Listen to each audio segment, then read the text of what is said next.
Have you ever thought about how you could take your entire life story, everything you've been through, everything you are right now, and all your dreams for the future, and somehow capture all of that in a single piece of art?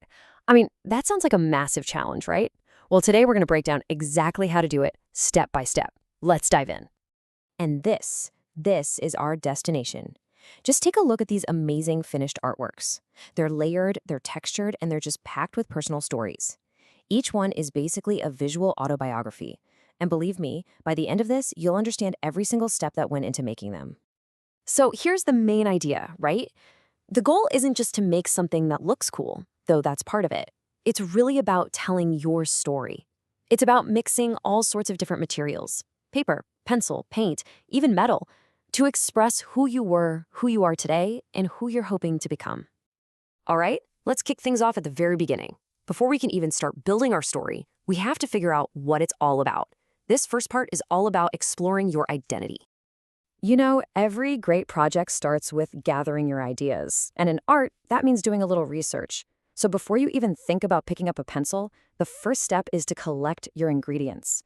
You're going to look at other mixed media artists for inspiration, find examples of cool techniques you might want to try, and, this is the most important part, gather images that actually mean something to you.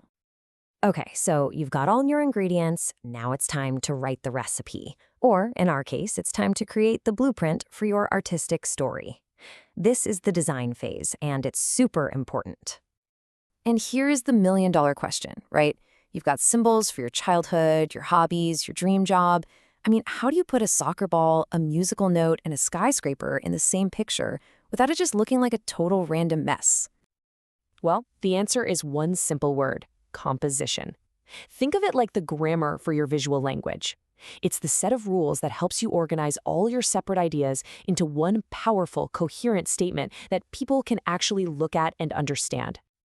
And this slide just shows the magic of composition perfectly. Look at the left side. It's just a list of stuff, right? A collection of separate images. But now look at the right. Those same elements are woven together into this dynamic, exciting story. That is the power of good design. So how do you pull this off? Well, you use a few key tricks. First, you overlap things to create depth and show that they exist in the same world. Then, you crop some images, let them run right off the page. It makes the world of your art feel bigger than the paper. Rotating objects adds energy, so things don't look so static. Then you need a focal point, one main area that grabs the viewer's eye. And finally, by placing that focal point off-center, you create a much more interesting and balanced image. So really, it all boils down to this simple formula. Your personal ideas from your research plus a strong composition, that's what creates real artistic impact. It's the secret sauce for turning a bunch of memories into a masterpiece. All right, let's move on to the next phase. We've got our plan locked in. Now it's time to get our hands dirty and actually start building the foundation of this artwork. So the goal for this stage is to build a background using collage. But this isn't just some random background. The collage itself is part of your story. It's setting the stage for the main drawing and that cool metal piece we're going to add later. Now, once your collage background is all glued down and dry, how in the world do you get your detailed drawing on top of it?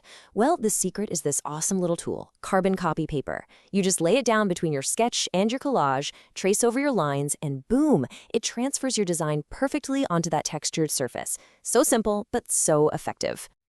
Okay, the structure is built, the drawing is on there. Now for the really fun part. It's time to breathe some life, emotion, and depth into the piece with color.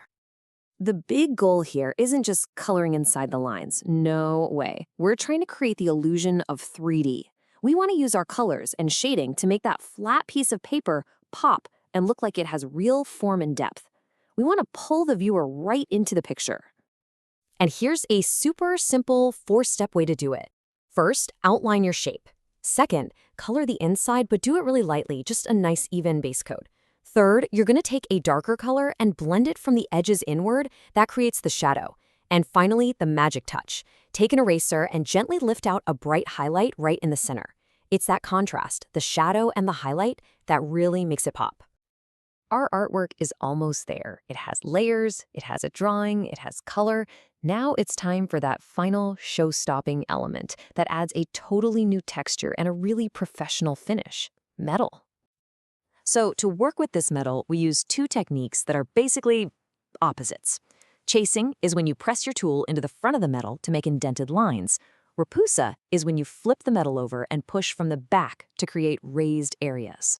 And here you can just see the incredible results. When you use both chasing and repose together, you can create these super rich, detailed, and tactile surfaces. You're basically sculpting a thin sheet of metal, giving it a kind of depth you can not only see, but you can actually feel. So now, let's circle all the way back to where we started. When you look at this finished piece now, you can see all the layers we've been talking about, can't you? You can see the collage, you can see the color drying, and you can see that awesome tooled metal, all working together through a strong composition to tell one person's completely unique story. Which, of course, brings us to the final question for you. We've gone through the whole process, from a simple idea to a complex identity piece. So, if you were going to make one of these, what symbols would you choose? What story would your art tell?